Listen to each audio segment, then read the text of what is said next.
Support for this podcast comes from Invent Together. I bet you didn't know that inventing activity by Black inventors peaked in 1899, and it has never recovered.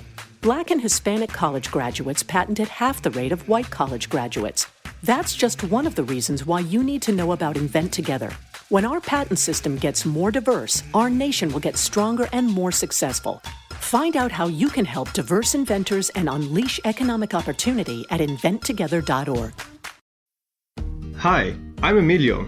I'm a program manager at Google. Right now, lots of people are looking for ways to learn new job skills. That's why we created Google Career Certificates, an online training program for fast-growing fields like IT support, project management, data analytics, user experience design, and more.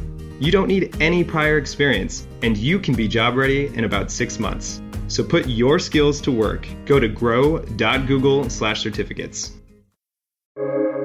Welcome to the New Books Network. Hello, everyone, and welcome to Ethnographic Marginalia, a special series on the New Books Network. I'm Sneha Navarapu. And I'm Alex Diamond. And we are the hosts of this special series. Ethnographic Marginalia brings together a set of conversations around ethnographic practice. In each episode, we will converse with an ethnographer about their research design, process, and fieldwork experiences. This special series centers the dilemmas, tribulations, mistakes, and pleasures that go into doing ethnographic research. We hope to use the conversations that transpire on this podcast as an opportunity to build community amongst ethnographers in various disciplines. Towards this end, we also have a website where we publish field notes, ethnographic essays, photo essays, and methodological reflections. Please visit our website, Ethnographic Marginalia, at www.ethnomarginalia.com to know more about how you can publish with us. We really look forward to hearing from you.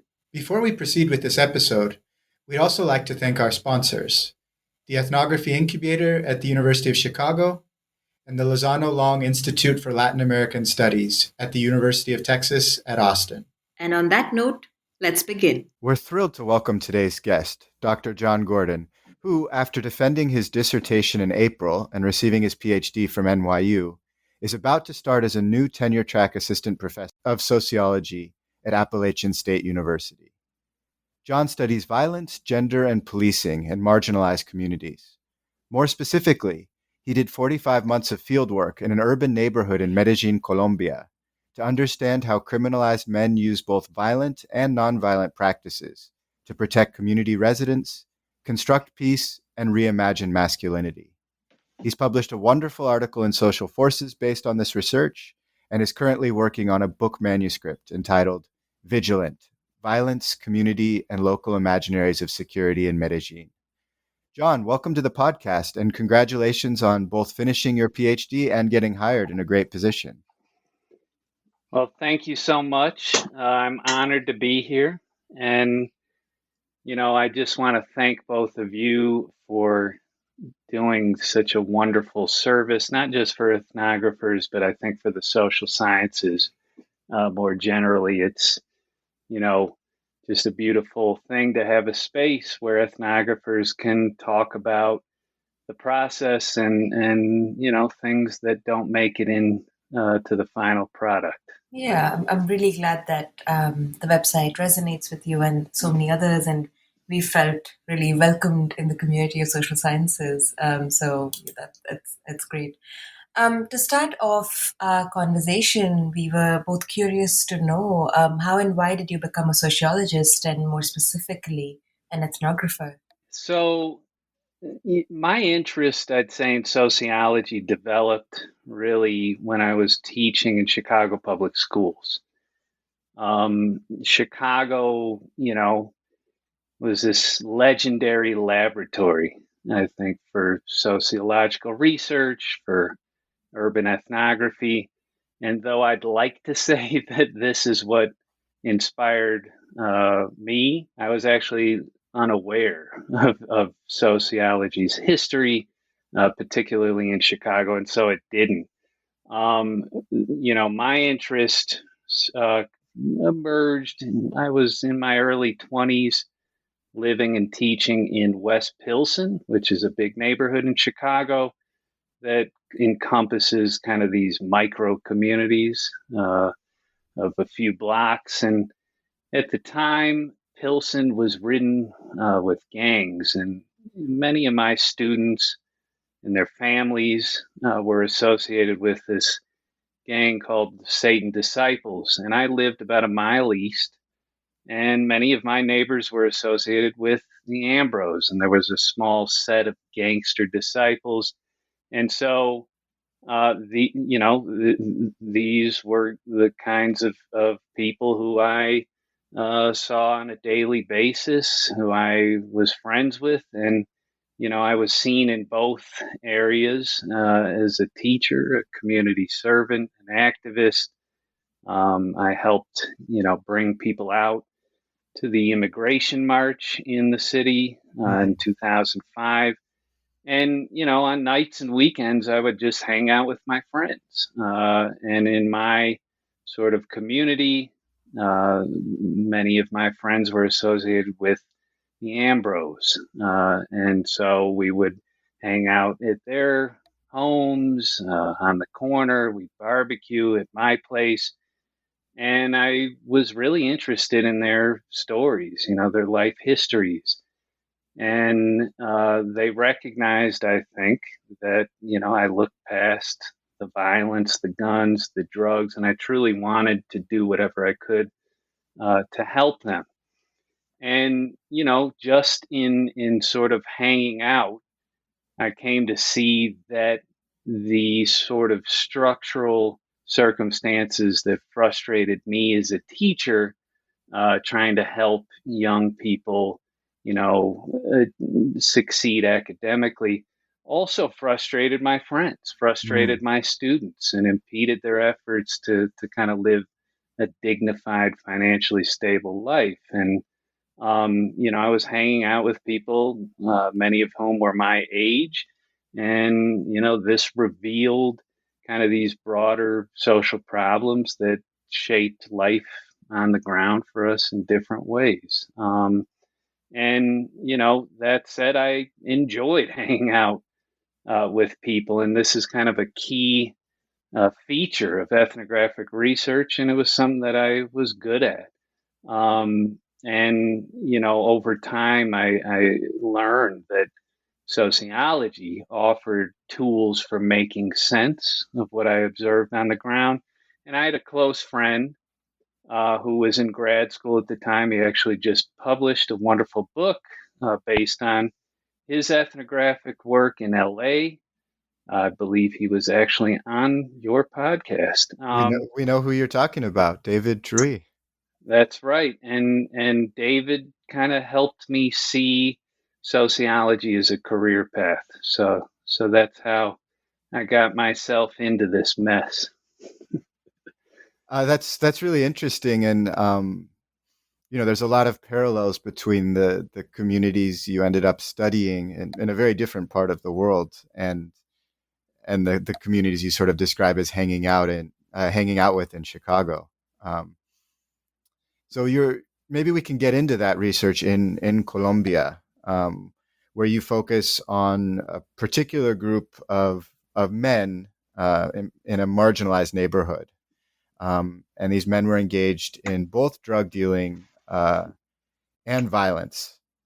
Your work does a great job. It's really nuanced, showing, getting past those sort of stereotypes of what we might expect, people who are very conversant in violence to do, and showing, that they actually controlled crime in a lot of ways and seem to have pretty good relationships with the community. But it raises a question, which is we would expect these people to potentially be pretty distrustful of outsiders, and specifically a curious American.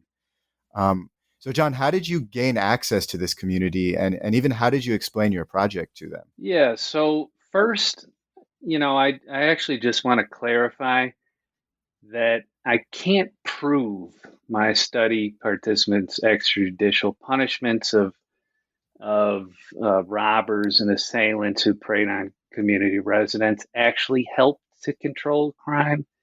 I would just say that my evidence suggests that this use of violence did, and my observations of it correlated with this sharp drop in violent crime in the community. And so what I can say is that the men I followed and a considerable share of residents in this community saw this use of extrajudicial violence to deter would-be robbers and assailants. And for some people, it offered this sense of justice. In other words, the use of violence was seen to contribute to a shared sense of security in public spaces. Depending on the situation, it was legitimized. And while some residents likely disapproved of violence, all of them wanted to feel safe, and none of them ever reported the men's use of violence to the Colombian National Police officials stationed in this community. Now, in terms of your question and access, I think it's actually important to describe my inspiration for this project in Colombia. I've always been intrigued by the country's history, the ongoing armed conflict, Colombia's role in the international drug trafficking industry. But I decided to study violence specifically in Medellin after getting a small taste of how it can work. I was teaching high school English literature in an elite private school in Medellin. And there was this controversial book that was part of the 12th grade curriculum. It's called Los Desterrados, written by Alfredo Molano, who is a known leftist. And sociologist and ethnographer. Yes. And the book is actually a series of vignettes of people who have been displaced by the conflict, by both guerrilla and paramilitares. So it was, somewhat balanced account. And a few of my students protested this book, told their parents. The parents called the principal, and the principal asked me to pull the book and to stop teaching it to avoid any problems. Well, I refused. I threatened to quit, and actually, when word got out, several other teachers from the U.S. also threatened to quit. And, this played out over the course of the week. And that Friday, on my way home from work, I had a motorcycle that I would ride up and down the mountain. That Friday, I was followed by a car that parked in front of my building and stayed there for hours. Wow. And, this was kind of a form of intimidation. And, it was scary. But I remember saying to myself, wow, violence and the threat of it are really on the table is kind of a strategy for resolving disputes. This was, seemingly not a big deal, I just was like, I want to study this problem. And so my first attempt was doing my MA thesis. I was at University of Chicago, and I did an interview study of people who had been displaced from communities in Medellin when political violence urbanized and intensified in the city in the late 1990s, early 2000s, and interviewed around 25 people who had just had horrific experiences with both paramilitary operatives and the militias who were organized and supported by the FARC and the ELN.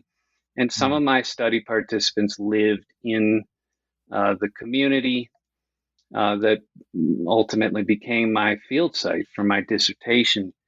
And one study participant introduced me to a community leader who was really interested in what I was doing. And we talked about being able to better understand violence through prolonged systematic research on perpetrators, on their experiences, following them over the course of their day-to-day lives. And he helped me, or he agreed to kind of help me carry out what was, in his words, a project of insertion, where I would follow, a criminalized armed group. And in 2011, he organized this lunch at his place, and he invited the leaders of the group that I followed. He introduced me. He told them what I wanted to do, how I would prioritize their anonymity, and they agreed. And I formally started fieldwork, I guess, in January 2012. And, this community leader's introduction was crucial. He vouched for me. But earning the men's trust actually took years. And I think, the historical moment in which I started was both scary, but fortunate for the project, because I, entered the field at sort of the tail end of this war between Sebastian and Valenciano, who were two capos of the Medellin cartel, and who split when Don Berna was extradited, and these two factions went to war. And so the men I followed were aligned with one of these factions, and they saw me just dig in and stay by their side in moments when this war erupted in the community. I was always around. I rented a room in the community, or sometimes I would sleep in the men's homes. I tried to live with them as much as possible, and this helped. I didn't really explain the project as much as I tried to demonstrate it through my actions. But one other thing that's actually important methodologically is that I noticed the men really start to open up to me when I left to start at NYU after about 8 months, and then I came back. And that's kind of how my field work played out, was a series of research trips where I'd spend 2-3 months during the summer, 4 to 6 weeks over the winter. And each time I came back, the men revealed additional layers of their lives. And so for a few years there, I was essentially glued to the leader of this group, and we're actually still close to this day. This is it's so instructive to hear you talk about your process, and it's clearly such incredibly immersive research that I'm sure we'll all learn a lot from when you actually when the book comes out.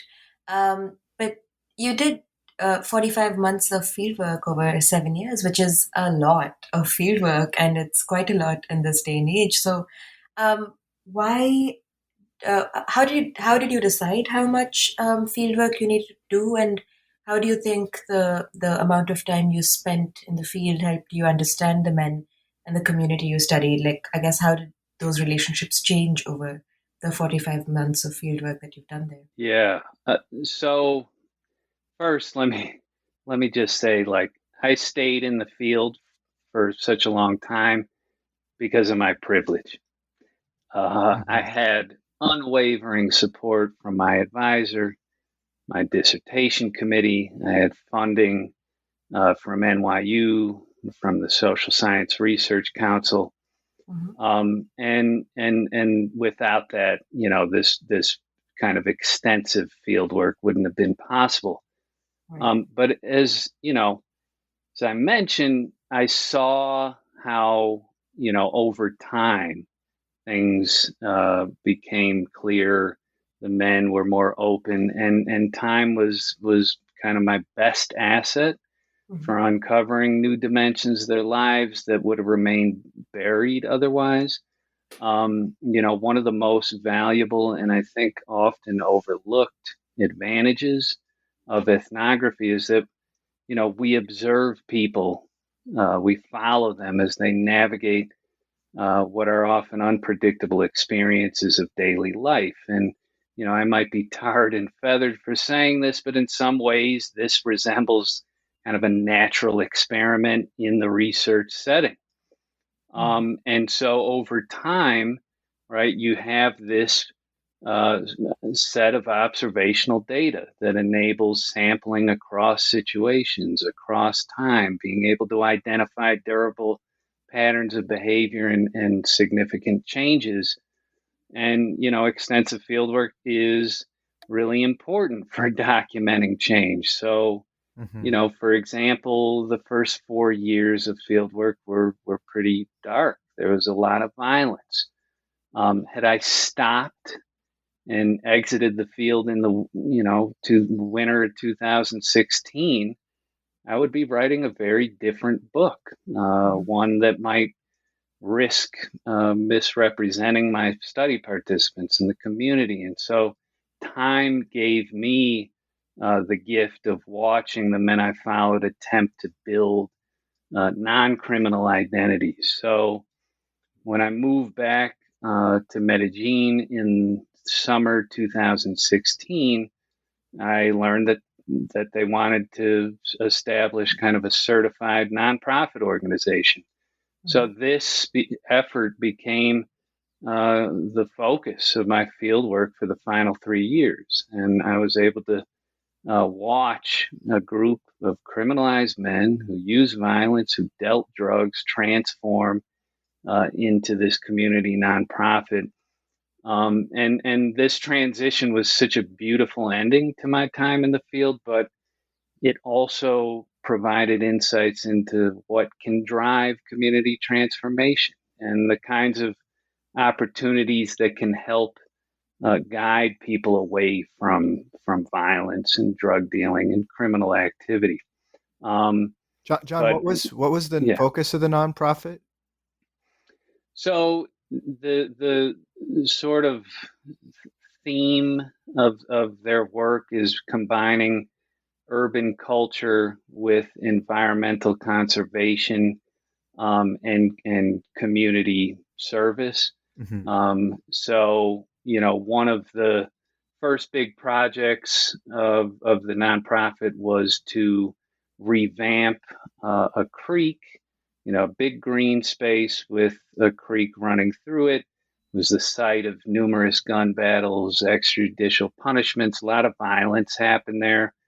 And they changed it into a nature walk for residents, for tourists, where, they would lead walking tours, specifically for foreign tourists, and tell, the history of the community. But they've also started a recycling operation that provides full-time employment for about a dozen people.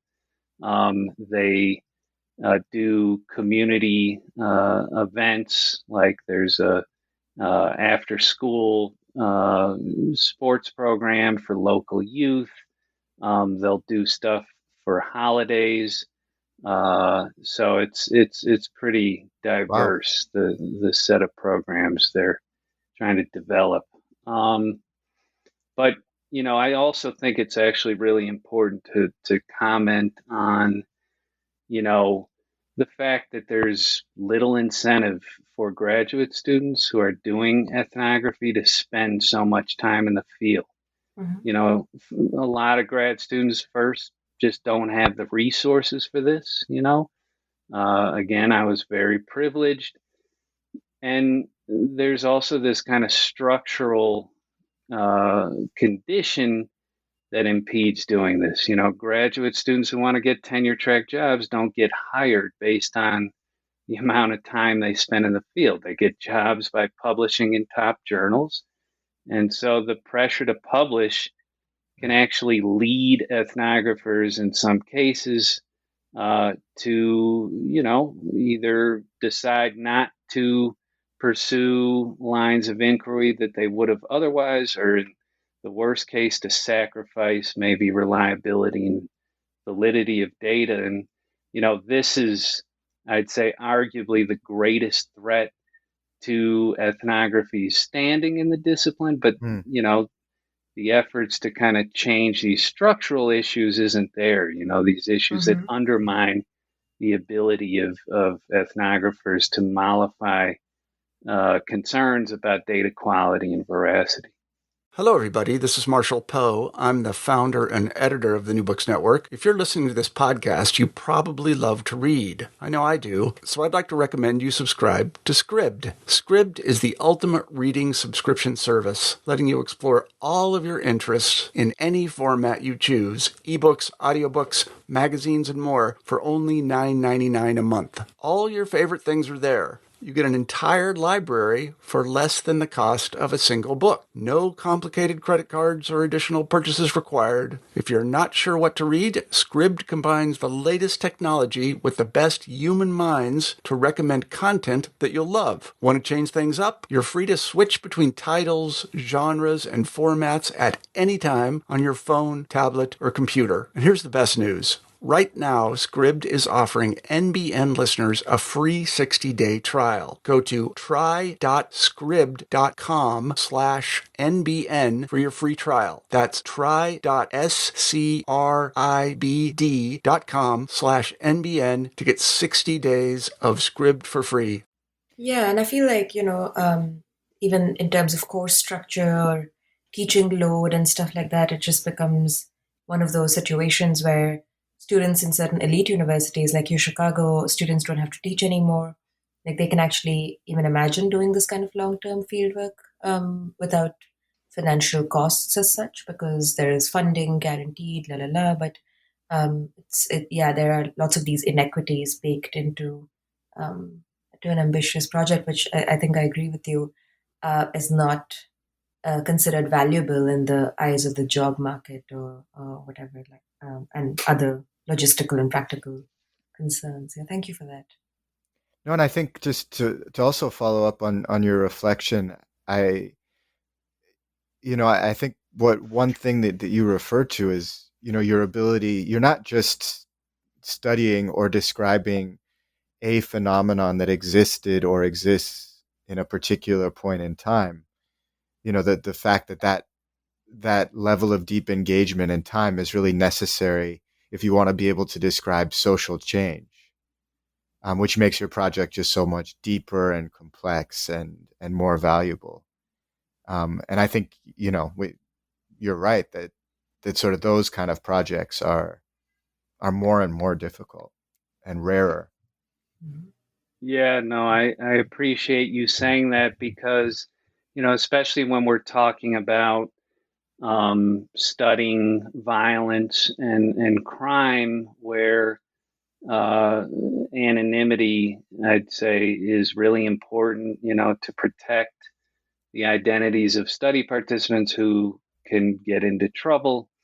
And so, in those sorts of projects, if change is sort of even on the table in terms of documenting, the field, it's on that ethnographer to do so, because revealing the field site, the study participants in other cases, really allows us to see change, because other ethnographers can go in and continue the research. But when we can't unmask, when we have to maintain anonymity, it's on that ethnographer who started the project.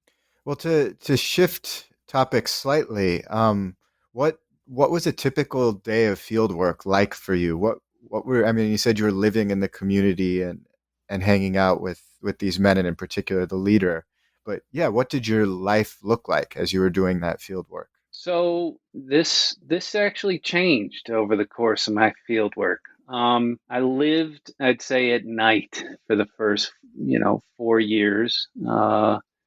I had an apartment in a different area of the city eventually. But really that first year, I spent most of my nights at my field site. And a lot of that time was following the men during patrols of the community when the fear of kind of a rival incursion or attack and street crime were both in the foreground. And I would accompany them on day patrols and then night patrols sometimes until 2, 3, or 4 in the morning. I did what they did. I ate when they ate, and I brushed my teeth when they did. This was actually a ritual during the night patrol. After this kind of late night meal, we all brushed our teeth, and just kind of shadowing them. And I would get back to my room. I had my laptop there, or eventually when I started spending more time at my own apartment, get back and in private kind of expand on these jottings that I had carried out, in the field.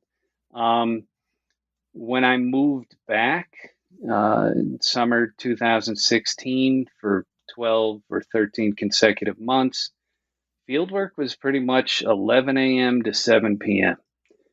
And, I participated in the formation of the nonprofit. So I spent a lot of time in meetings among the men, residents, government liaisons, helped out as they organized these community activities that I mentioned earlier, these events, and was there, as kind of they unfolded in the community. And I have to say this was my favorite period of field work because I was able to live during normal hours, sleep, and times were just a lot better in this community. No, thanks for that. That was a very, I think, vivid description of a typical day of fieldwork for you. But I guess a question that I had was that you write about what sounds like pretty disturbing experiences in the field,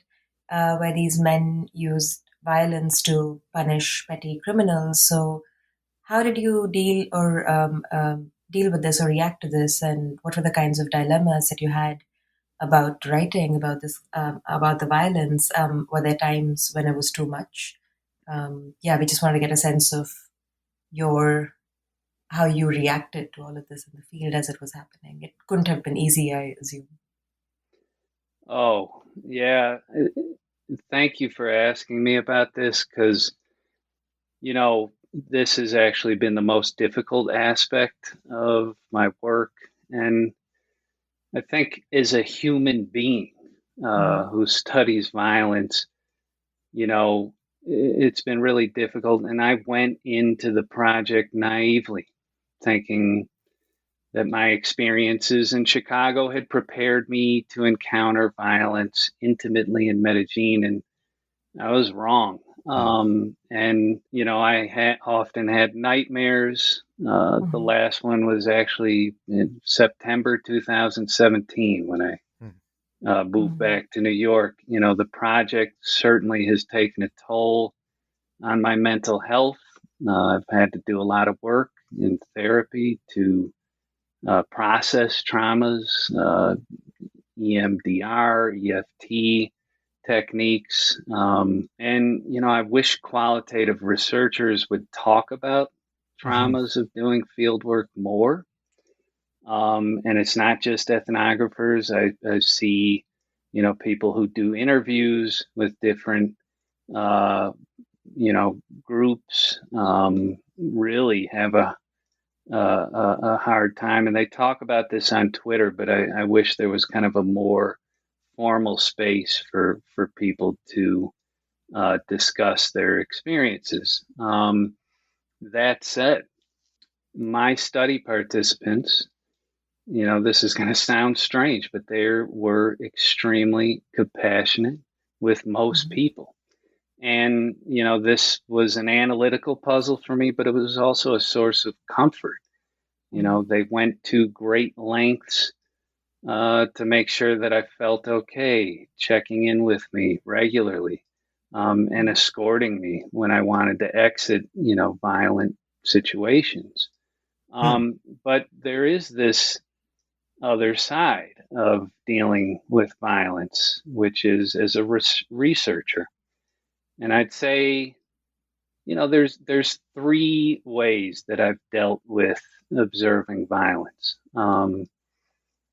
First, and this may seem like a little bit of a cop out, but this violence would have happened whether I was there or not. And I think it's really important to talk about, the idea that I could have stopped any violent act in the moment. I think that's misguided. I always told the men that I disapproved of their use of violence, tried to steer them away from it, but pressing them too hard on this risked compromising their trust and would have put myself in danger. Going to the police would have put me at risk and potentially destroyed lives, not just the men's lives if they were incarcerated, but the lives of their families. So that's one way. The second way is that I think it's unethical to sanitize my data. So some ethnographers argue for writing around violence so as to uncover or highlight other aspects of a given social world that are important for representation. And I think this really makes a lot of sense in some cases. But I found the importance of nonviolent and violent findings to be interconnected, and accurately representing both violence and nonviolent aspects of this social world required accounting for both. And third, and relatedly, I make a lot of effort to represent violence and drug dealing as only two features of this broader context of the men's lives and of the community more generally.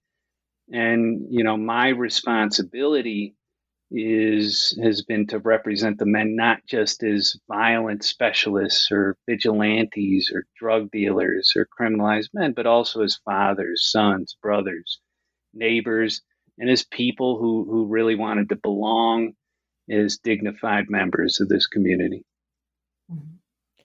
Yeah, I really appreciate you being honest about this and so thoughtful about it, John, because I think you're 100% right that it's not something that we talk about as part of the, or very much at least, as part of the experiences of the ethnographer in the field, or at least those who do experience violence. And yeah, I can imagine that it would resonate with at least some of our listeners.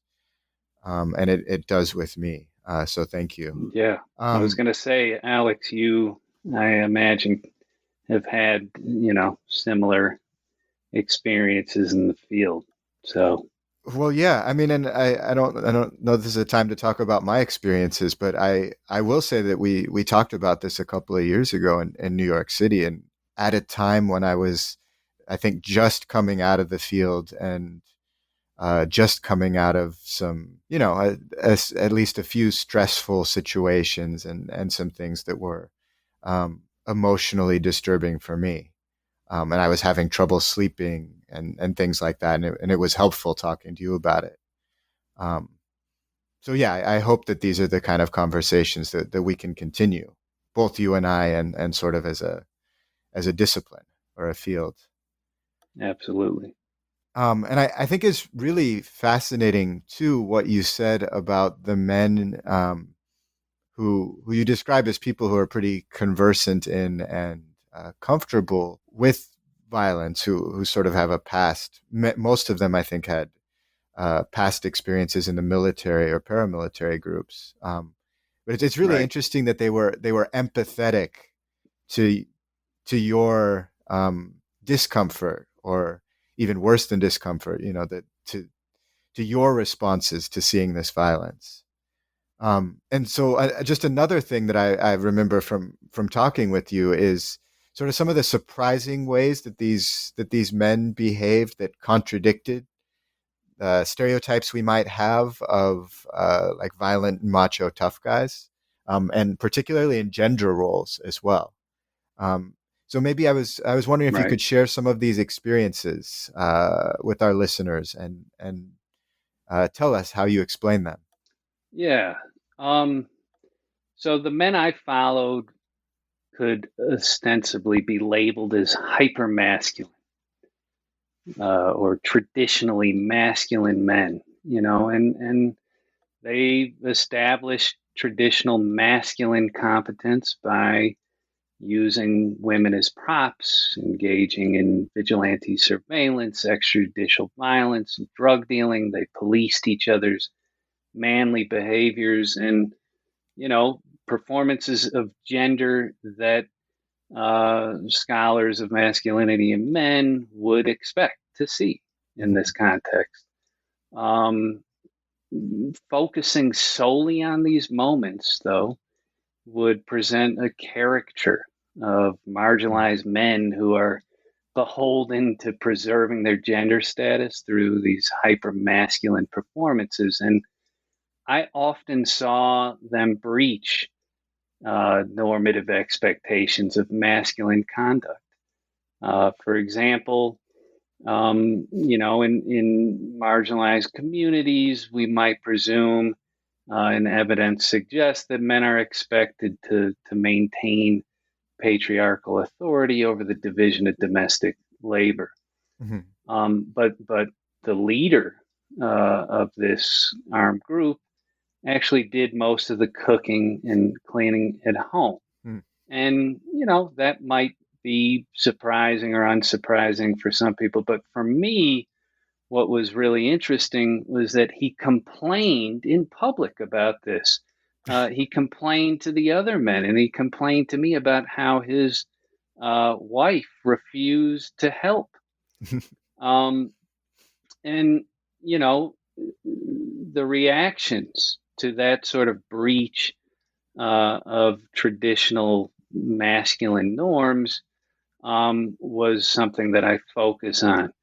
And I also watched some of the men breach traditional gender norms by chastising other men for failing, to help their domestic partners or their wives at home. And this scolding, we could consider a transgression of traditional gender norms. And some of the men who had been scolded began to rethink these relationships between, their contributions to domestic labor and their own manhood. And so I kind of follow, the conditions in which different reactions to breaches of gender norms occurred. And a lot of it had to do with, the biographical details of people who breached gender norms and sort of their relationships with their audiences as they did so. And so, ultimately, I try to make an argument about how these transgressions of traditional gender norms can become moments, depending on the reactions, that create cracks and lead to potentially normative shifts in the local gender order. Something that we do love hearing on the podcast are these behind the scenes sort of moments that you've not really been able to include in your written work for some reason or the other. So could you tell us about a cool or interesting experience you've had in the field that for whatever reason you've just not been able to write about? Yes. So there's one funny story. My mother came to visit me, and she actually wanted to go to my field site. And my study participants, the men specifically I followed, they really wanted to meet my mother. And so one afternoon, we went in and there was a meeting related to the nonprofit, and the men had prepared a snack for the afternoon, which was common, but they kind of went above and beyond on this day that my mom was going to be there, and they made bologna sandwiches on Bimbo white bread, which is something I really enjoy. And also special for me, they got my favorite Postobon Manzana, which is kind of a apple flavored soda that's like a Pepto-Bismol pink. And my mom just does not eat like that. And I could tell that she was going to turn down, and I like pled with her subtly to buck up and eat the food, right? Just to not offend my study participants who were really trying to please her and welcome her. And, we compromised. She ate the sandwich and passed on the pink soda. That's a very endearing image. Yeah, I don't think that'll make it into the book. And, there's also kind of one beautiful story that comes to mind that won't make it in. As I mentioned earlier, the first big project of the nonprofit was the men, revamping this creek that into a nature walk that had been the site of a lot of violence. And, they were thinking about kind of the thematic, decoration, visual presentation of the nature walk. It is this beautiful green space that is sort of bookended and runs between buildings. And so they wanted to, paint the buildings with murals and sort of continue that sort of, thematic, again, decoration in the nature walk itself. They were bouncing around ideas, and my partner, actually proposed the theme that the men eventually used for the nature walk, and they loved it. And so I think it's pretty cool that my wife was this key consultant for the men's nature walk project, which was the first sort of big project for the nonprofit. So moving to the academic field from the actual field, something we've talked about on this podcast before is the parochialism of the discipline and how ethnographers who study the global South, which all three of us do, relate to U.S. Or Western journals, doctoral programs of study, academics, etc. So how have you felt as someone who studies Colombia within U.S. academia? I mean, how have you dealt with presenting your work to Western audiences? Do you sort of want your case to stand on its own? Or conversely, do you think that we should think about how your case can inform social theory that has been based more on a Western context? Right. Well, to answer your first question, I think a lot of this depends on the Western audience, right?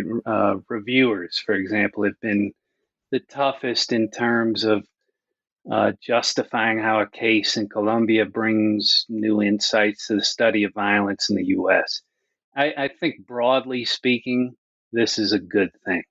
As you mentioned earlier, Alex, it matters that the men I followed had combat experience and or military or paramilitary training, right? It matters that they were good at violence because, as Randall Collins' work shows, most people who engage in violence or are in violent situations don't have this sort of competence or skills in violence. But at the same time, some scholars have written off some of my claims as being specific to Colombia.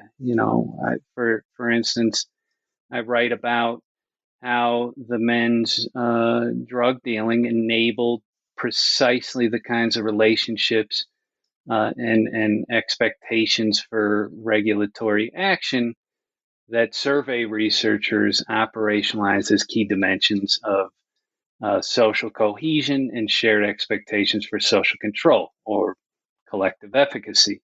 And the collective efficacy literature suggests that the presence of gangs who have economic interests in the drug trade can impede the regulatory impacts of collective efficacy on violent crime.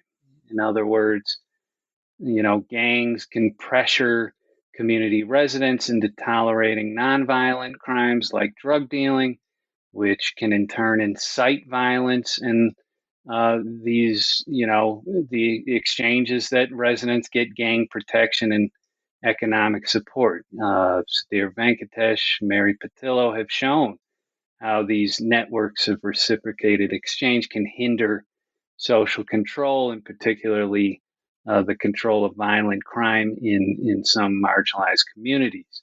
Well, my findings complicate this. I found evidence that suggests gangs and residents can develop mutual trust and a willingness to work together to improve public safety. And in my field site, drug markets facilitated this, created spaces of pro-social interaction where people could reinforce trust, reinforce expectations for social control. And for the men I followed, this project of building a safe community imbued their lives with a sense of meaning, purpose, dignity. And so, in some cases, economic motives for criminal behavior may not be as influential as these opportunities for people to be respected and dignified in their communities. And a lot of scholars just aren't convinced and point to how my data reflect structural conditions in Medellin and Colombia. And at the same time, this is an important question to answer. It's also frustrating because, the classic ethnographers like, Suttles and Horowitz have found similar dynamics in gang community relations in Chicago, right? Which is, in the global north. But it's also frustrating because my findings, right, offer support for an alternative approach to violence prevention and community well-being that go beyond sort of the punitive criminal justice and repressive policing that's characterized intervention in marginalized communities in the U.S. Now, to answer your second question about, my case, should it stand on its own or should it be seen as one that can inform social theory? I don't think it's either or. I think it's both and, in the sense that, yes, my case should stand on its own as a contribution to the literature on violence, crime, and gangs for the reasons, I just described. It can be seen as a case of a community that legitimized the use of extrajudicial violence, and whereby this process of legitimation undergirded the transformation of a criminalized group of men, right, who used violence and dealt drugs and became a nonprofit. But at the same time, as sociologists, we're tasked with generalizing and generalizability and how our work can inform, this body of social theory, which is itself rooted in a history of Western imperialism, colonialism, and American exceptionalism. And, it's really important, I think, especially right now, like one of the great lessons of the pandemic, right, is that, American exceptionalism is just a mere myth, right? Despite the presumption about the strength of state institutions in the U.S. relative to other countries like Colombia, for example, the response here and the institutional logics of the response to the pandemic in the United States were not exceptional, right? And, initially, the response in Colombia to the pandemic was more impressive, especially, in the beginning, people were adhering to the lockdown orders, and there was sort of greater evidence of people being on the same page, whereas here, not everybody took it seriously. And so the infection rates here were skyrocketing, while we didn't see that in Colombia in the beginning. And it was only until, when the vaccine became available and it was unevenly distributed across, the globe, and that we saw these kind of greater declines in COVID cases in the U.S. relative to other countries. And I bring this up, though, just to say that, the skepticism I've observed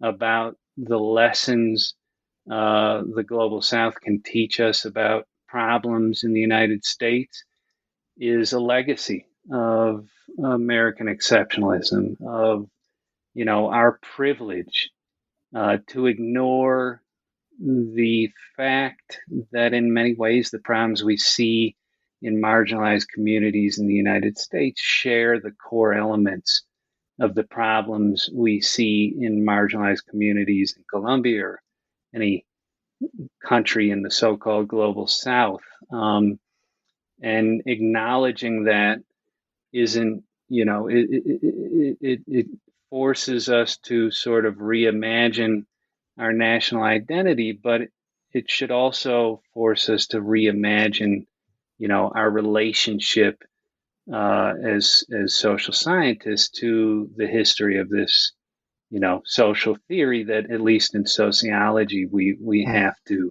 deal with regularly.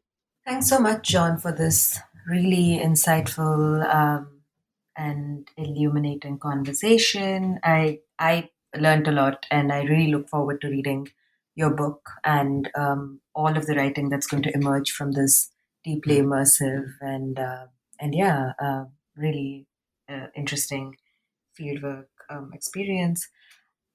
I did want to know, what are you working on now? And I assume you're working on turning the dissertation into a book, but are you working on some other new research, and what can we expect from you in the future? Well, first of all, let me just say thank you for asking such great questions. And this has been really fun, and it's just an honor to be a part of, again, this great service that both of you are doing for ethnographers and the social sciences. Right now, so I'm not starting another project yet. I'm actually working on my book, and it's tentatively titled Vigilant Violence, Peace, and Community in Medellin, Colombia. And so the overarching narrative traces this group of violent vigilantes that evolved into a nonviolent nonprofit organization. And it shows, right, how the legitimation of the men's use of violence and how their drug dealing operations sowed the seed for this transformation and residents' warm reception of the nonprofit. So my efforts right now are focused on, getting a complete draft of the manuscript out there. I'm trying to get the book under contract with an academic press. So if any editors are listening to this, I'd love to speak with you. And I do have 2 articles in the pipeline. But otherwise, I'm really just getting ready to join such a wonderful faculty in the sociology department at Appalachian State University and spending time getting my syllabi updated to, offer the sort of experience that my students deserve. So that's kind of what I'm working on That right now. sounds amazing. And again, congratulations on this job. Your department is lucky to have you, and I'm sure this is going to be. Yeah, thank you so much for coming on, sharing all these experiences, John. I'm sure they will be as interesting to our listeners as they have been to us, and useful, in fact, to ethnographers. And yeah, best of luck with all the projects that you just laid out, but particularly the new job, the move. I know all of it's exciting and not easy. So best of luck with that. Well, thank you, and thanks again for just providing, respite and such a wonderful, fun experience speaking about this stuff, and hopefully we can do it again in the future.